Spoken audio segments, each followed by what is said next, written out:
Alors, écoutez, je voudrais vous parler de quelque chose qui m'a beaucoup surpris. Ce sont les propos tenus par l'actuel ministre français des Armées. Il s'appelle Sébastien Lecornu. L'actuel ministre français des Armées, il s'appelle Sébastien Lecornu. Le Cornu. Et il s'est adonné à une prophétie. Monsieur Sébastien Lecornu. Que dit ce monsieur? La base au Tchad, c'est 300 millions d'euros par an pour le contribuable français. Donc ça mérite, à mon avis, un débat aussi entre les forces politiques. La vraie question, c'est, et si demain, après être parti, un nouveau régime nous demande d'y retourner?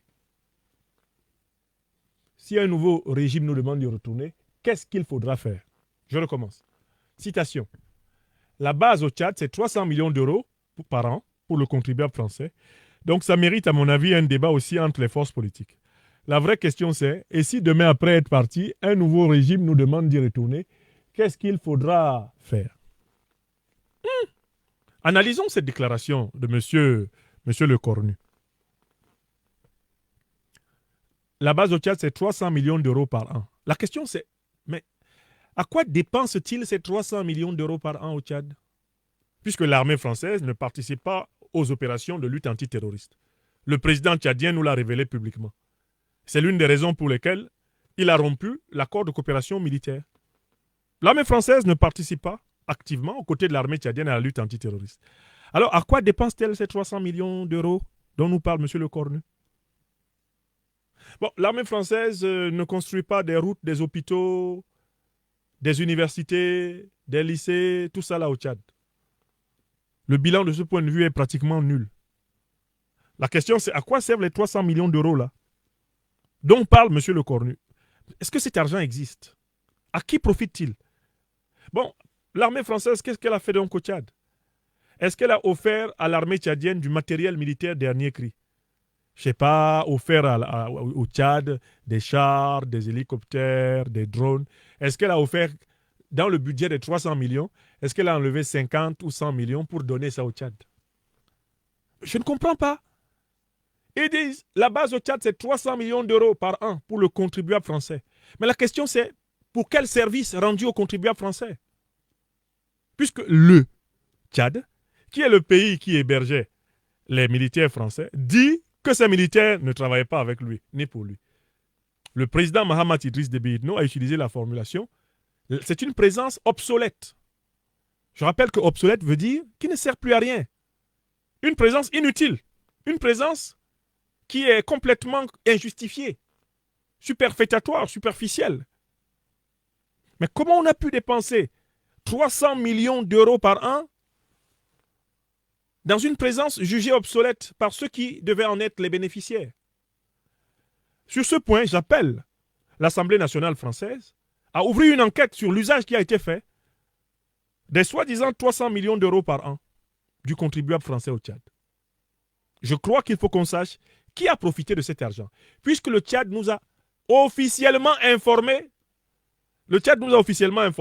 qu'il n'en a pas profité. Alors on dit que c'est 300 millions d'euros. Mais est-ce que cet argent était en euros? Est-ce qu'il était en billets d'euros, cet argent? Ou est-ce que cet argent est en billets de CFA? S'il est en billets de CFA, mais qui fabrique le CFA? Est-ce le Tchad? Le Tchad possède-t-il la planche à billets du CFA? Ne court-on pas ici le risque que ces 300 millions d'euros aient été plutôt émis en CFA et dans ce cas, en réalité, que ce soit une préemption sur les richesses de l'Afrique? Sous couvert de financement en millions d'euros, on fait tourner à vide la planche à billets et les Africains donnent leur richesse en échange et on ose appeler ça une aide alors qu'il s'agit d'une pompe à richesse. Alors, maintenant, il continue. La vraie question, c'est, et si demain, après être parti, un nouveau régime nous demande d'y retourner? Mais comment M. Lecornu fait-il pour imaginer qu'il doit y avoir un nouveau régime à la tête du Tchad qui va demander à la France d'y revenir? Ça me rappelle un livre d'un journaliste qui s'appelle Laurent Larcher. Laurent Larcher a écrit un livre intitulé Les non-dits. Les non-dits de la diplomatie française en Afrique. Laurent Larcher, journaliste, a écrit un livre, il est quelque part dans la maison ici, intitulé Les non-dits de la diplomatie française en Afrique. Et dans ce livre-là, Laurent Larcher rapporte les propos du commandant en 2016, le commandant de la base militaire française de Faya-Largeau, qui s'appelait le général Patrick Bretou. B-R-E-T-H-O-U-S. Je m'en souviens. J'ai lu la totalité de ce livre-là. Je revois la page. Ça se passe en 2016. Et le général Bretou affirme ceci. Nous sommes venus il y a 100 ans. Nous sommes repartis il y a 50 ans. Et nous sommes revenus pour au moins 100 ans. Nous sommes revenus pour 100 ans. Il dit ça en 2016.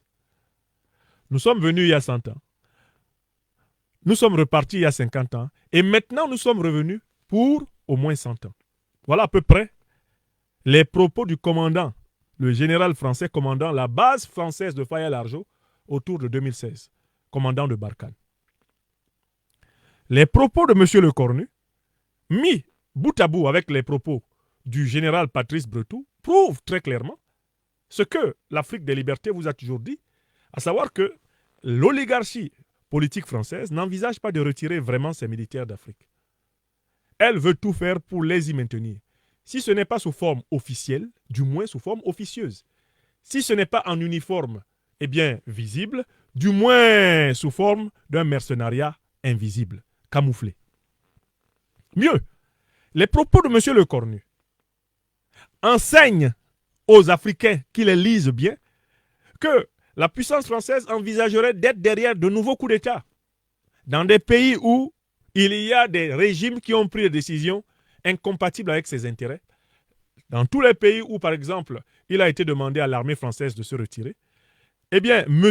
Lecornu nous révèle qu'il est question d'y préparer des coups d'État pour imposer des valets néocolonisés qui vont faire marche arrière et permettre le retour eh bien, des troupes françaises officiellement ou officieusement.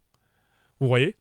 Voilà le problème profond de l'élite politique française. C'est l'incapacité de rompre avec le paradigme néocolonialiste, c'est-à-dire l'exploitation unilatérale de l'Afrique comme condition de la puissance française.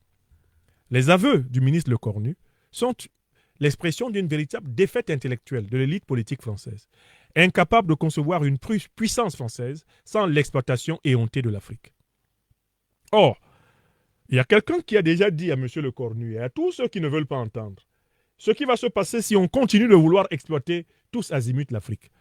Vous connaissez celui-là, mais nous lui donnons souvent la parole car le rappel sauve l'âme. Qu'est-ce qu'on oublie souvent? Qu'est-ce qu'on oublie souvent? Oui, M. Chirac. C'est qu'une grande partie de l'argent qui est dans notre porte-monnaie vient précisément de l'exploitation depuis des siècles de l'Afrique, uniquement. Vous entendez? Beaucoup. Très bien. De l'exploitation de l'Afrique.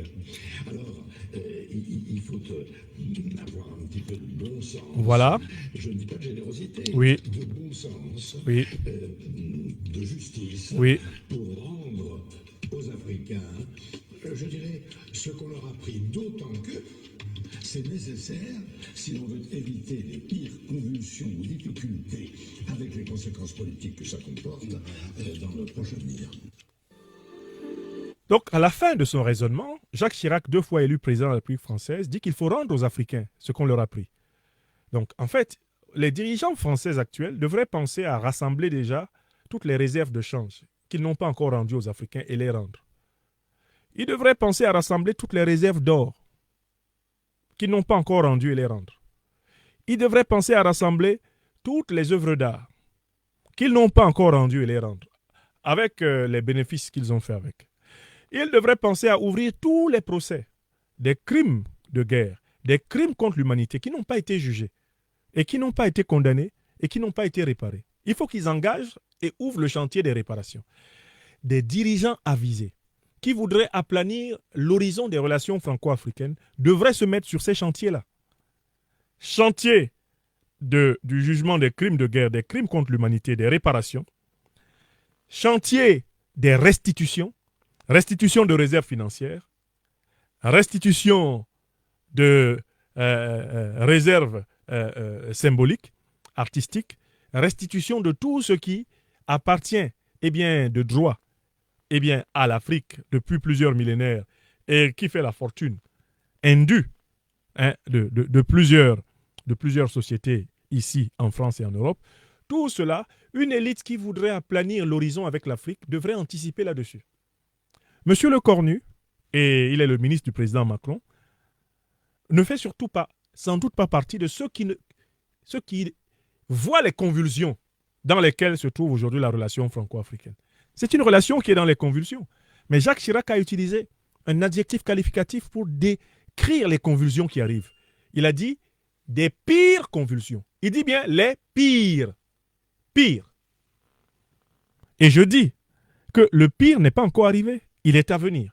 Avec l'attitude qu'adoptent ces ministres, le déni de réalité, le refus de regarder en face, la nécessité de mettre fin au cycle néocolonial de la relation franco-africaine, on est en train de hâter la marche vers le pire. On est en train de hâter la marche vers des solutions purement révolutionnaires. Alors que une intelligence anticipatrice permettrait d'ores et déjà d'engager la révolution par la repentance, par la réparation, par la négociation, par le compromis, par la reconnaissance et par l'humilité. Quand viendront-ils donc à la tête de la France? Ces dirigeants qui, retrouvant pied avec la réalité, retrouvant pied dans la réalité, vont mener une politique authentique de décolonisation de la France. Je crains qu'il n'y ait, à court et à moyen terme, à la tête de la France, aucun dirigeant qui soit à la hauteur d'une telle politique. Et voilà pourquoi, très clairement, sur le plan géopolitique et géostratégique, hélas, la France est vraiment en danger.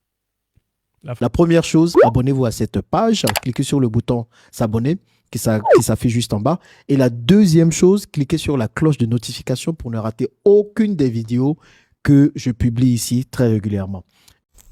Retrouvez KDV Africa sur YouTube, Facebook, TikTok.